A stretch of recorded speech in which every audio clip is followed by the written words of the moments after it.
Sa kabila ng pagpoprotekta ng mga kabundukan sa mga tao, hindi maikakaila na kailangan din nilang maprotektahan laban sa mga tao. Taon-taon kasi ay pataas din ng pataas ang deforestation rate. Ayon sa DNR, in the last 12 years, nasa more than 161,000 hectares na ang nawawala sa Sierra Madre.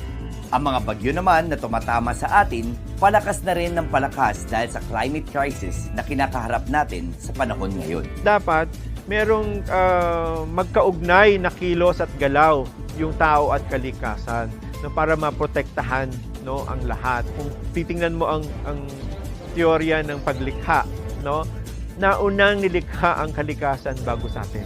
Sabi ni Makliing Dulag nung araw, hindi natin dapat ariin ang lupa. Lupa ang nagmamay-ari sa atin. So ito yung metaphor dyan.